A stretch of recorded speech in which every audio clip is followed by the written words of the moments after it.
Does anyone realize that doing a speaking engagement is not all the work? Sure, you can take time to prepare, make your slides, and give a killer presentation, but there's other things you need to do to actually make it a success. Welcome to the Business Bites Podcast, the podcast for busy entrepreneurs. Whether you're an online entrepreneur or seeking after brick and mortar success, this podcast brings you quick bites of content so you can learn and grow anywhere you are. Now here's your host, Rachel Brainke. Hey guys, welcome to episode 67 of the Business Bites Podcast. I am your host, Rachel Brainke, and I want to share with you guys a bit about speaking engagements. Whether you're somebody who is hired to speak on stages all the time, or you're just wanting to get into speaking in order to help share your content, get new consumers, or gain an audience. Oftentimes, I talk to individuals who go out to speak and they think that the bulk of the work is all about the preparing of the slides, getting the content together, maybe a couple of social media posts, and then doing the actual event. The thing is, that is not even touching the surface of what you actually need to do in order to make the most out of a speaking engagement. In fact, you need to look at it as a well-rounded, all-year-long type of approach. If you guys have listened before, you know I often talk about this 3-to-1 benefits, pros and cons type of ratio rule that I take in determining what actions I'm going to do in my business. Speaking engagements are also one of those. We can go ahead and just take off the table, as it's pretty common sense, of the idea we only want to speak in places that have our client avatar. Don't know what that is? Check us out episode 12 with Magic of the Client Avatar. We want to make sure that it's within the content that we're wanting to deliver, and also to make sure that it fits into our schedule, maybe the amount of money that we want to be paid, or the other benefits the conference will receive. Those are common sense default givens. There's other things that we need to look at to see how we can make the most out of it and if the conference is going to allow us to do this. So I'm going to share with you guys some ways to make the most out of a speaking engagement. Like I mentioned before, you want to make sure that you have your slides and your presentation. All of that's going to be visually branded in the best way to further represent your brand, cause brand cohesiveness, and attention to who you are and what you do. But we need to take it a step further than that. Don't just stand up on the stage and throw up your regular URL. Don't just sit there and say, oh, just go to my Instagram or go to my website. The very first thing you guys need to do is create a specific landing page just for the event that you're speaking at. This is important because you can use this before the event, during, and after in a variety of ways. For me, I love to do this on my regular website or landing page type system. I prefer the regular website because I can put my Facebook pixel on there and I can easily retarget. But this specific landing page is going to be allowing me to be able to put specific content directly to the individuals that I'm going to be speaking to or I've already spoken to at the event. We're going to brand it with the event's name, what I talked about, some tidbits and takeaways. Maybe you want to put your slides there for download, a freebie, a discount, or a giveaway. My recommendation is to put an opt-in here. I used to go around the room and have everyone hand over their business cards, and I do think that there's still value to taking the business cards so that you can reach out, but I also like to qualify my leads in a little bit of way by making them take the step while I'm speaking to go to this specific landing page and give me their email address, because then that shows that they're interested in what I am giving away or what my download is or who I am as a speaker, and it's already qualifying these leads for me and allows me to follow up with them after the event. As a side note, and we're not talking about the negotiations with the conference within this podcast, but let's say that the conference still is providing you maybe the attendee list for you to reach out to them.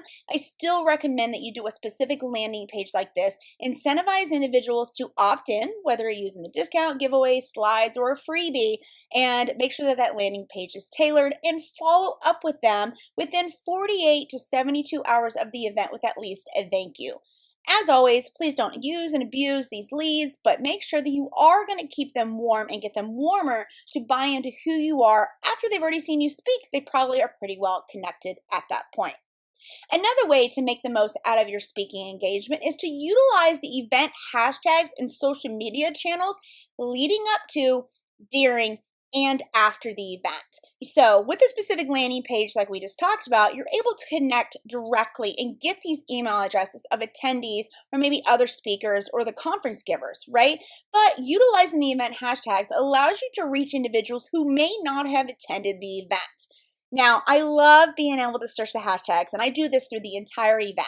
I like to go through, find what the official hashtags are, pick up on maybe some of the variations that people are using that may not be the official event hashtags, interact, retweet, comment, ask people to follow them, get to know all the individuals, whether or not they were attendees at the event or not.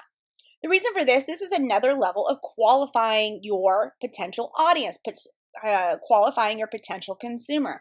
They're interested, they're interacting with hashtags, they're interacting with your posts, and they are already warming up to who you are, and that specific direct engagement can bring them into your corner of the internet even more so. And then you can also circle them back around to the specific landing page if you wanted to as well.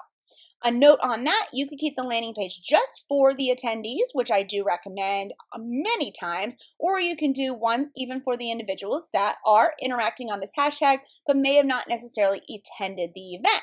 Because how many times have you ever wanted to go to a big conference, but you just were not able to go, but during the event, you followed the hashtags and you interacted with it? You are still a viable customer or a consumer for the speakers. So you as a speaker should also do the same to catch the individuals that may not have come to the event. And again, the timeline for this is leading up to the event, during, and after. Make sure you're utilizing it in your own posts, searching it on all the social media platforms of where your client avatar is to get in their path and interact with them, and do it after the event as well. My third major tip for making the most out of your speaking engagement is to make sure that you blog or podcast about the event. And this could be like tips that are in line with your content. It could be even a coverage of the event itself. This is going to depend on what your delivery is like, what your content, what your audience normally looks to seek from you.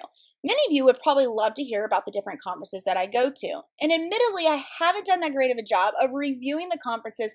And after I attended BloggyCon this past weekend in Cedar Point, Ohio, I have made a commitment that I would going to start doing this because I get questions all the time. They say they saw me speak somewhere and you guys want to know about it. But on top of that, just like I'm doing this podcast, I had many speakers at the event ask me how to make the most out of my speaking engagements. I'm taking tip number 3 right now and doing it for you guys. I'm doing a podcast about the event or a related subject matter. I do highly recommend to make it as specific to the event as possible if you're able to do that, because then it will circle back around to tip number 2, utilizing of the event hashtags, etc. I find myself at events not only searching the hashtags for that specific year, but for past years. And that's not even while I'm at the event. That's leading up to, as a speaker, when I'm trying to get to know the individuals that are going to be sitting in my audience, I'm going to be using the prior year hashtags as well. So what does that mean? You as a speaker, consider using the prior year and current hashtags when you are blogging or podcasting or even just posting about the event.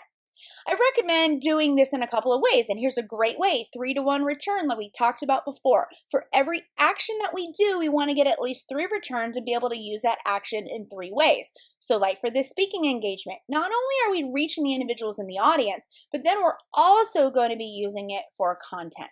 So like I said, we want to maybe do a review of the event that gets you some SEO and some connection to the event's name, but maybe also do a blog post or a podcast on tips that are in line with your content that relate to that conference. That would allow for more of an organic and evergreen type of podcast or blog post for you to use all year long. But of course, make sure you still use those hashtags in the social media sharing because it all comes back around. So that was a nice quick episode for you guys today. 3 ways to make the most out of a speaking engagement that is beyond all the normal stuff that you probably hear out there. Now go back and listen. I give you some really good content. Don't just gloss over the whole specific landing page and use of hashtags and blog about it. Rewind, listen. I gave some very specific nuanced things that will make it very hard hitting for you.